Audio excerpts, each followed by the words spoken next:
Welcome back, digital explorers, to another riveting journey through the realm of cybersecurity.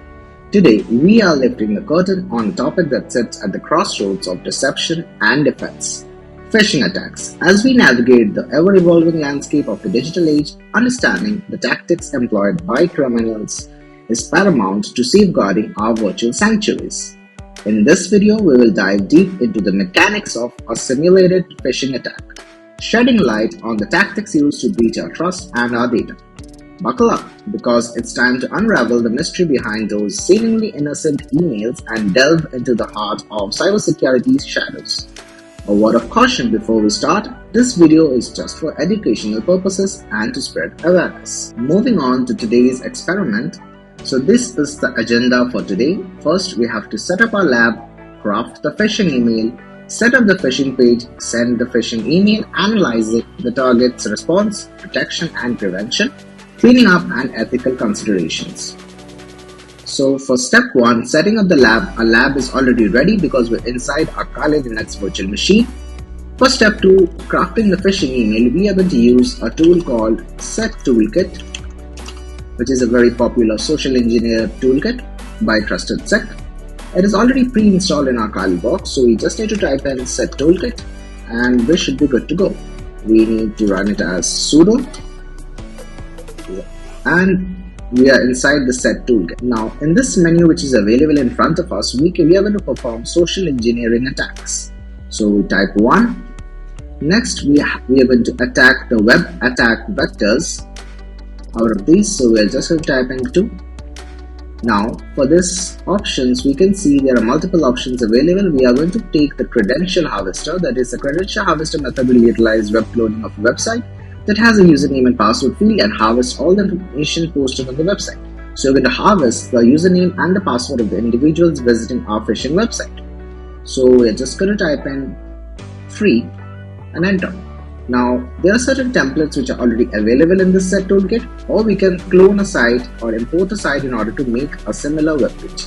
So we're just going to go with one that's a web templates which are available. It says the IP address for the postback in Harvester. So this is our default address of the Kali box. We can keep it as default for now. Second, we're having these websites as templates. We're going to type in Google, and it says that it is cloning the website google.com and it is available to us on port 80. So credential harvester is running on port 80 for us.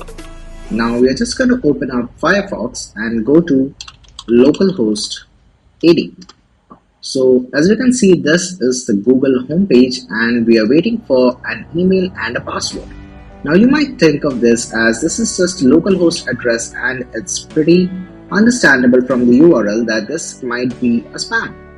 But let's say I'm having a domain called chiragganguly.com. So if I just go to local.chiragganguly.com, it is also going to redirect to the same page. What I've done is I've added a simple A record inside my domain, which is going to redirect local.chiragganguly.com to this particular website that's hosted inside my Kali box. Now let's say I'm opening our website called test.email.com, because as a victim I'm not sure about the real web page of Google, and I can feel that this is the legitimate address because this is redirecting to the actual address which is inside my domain. So, and then I'm going to enter my password. So let's go ahead with sign in, and I can see that I'm to the Google page, which seems like I'm logged in. So it doesn't show us anything else. But if we just move back to our terminal, we can see that it was open on a website. It shows a 200, and then we got a hit and it's printing out the output, and we can see here that the possible username field found is test@email.com, which we had just typed in, and our password is test123. So this Set Toolkit was able to generate a report of the email and password that was used to log into a so-called legitimate website, which is a social engineered website of Google, which a victim tried to log in thinking that the domain is legitimate, but somehow they got tricked and were forced to give their email ID and password, which was intercepted by the attacker machine. Now it says that when you're finished, hit Ctrl+C to generate the report. Now we can see that our report is generated at this particular directory root.z let's open up this report to see what's inside it. On moving to this file location, it brings up this directory where we have this XML report file generated. Let's open up this report in Nano and let's see what it has. So it has a nice looking XML file that's generated for us. It says that the URL is google.com and these are some of the response codes.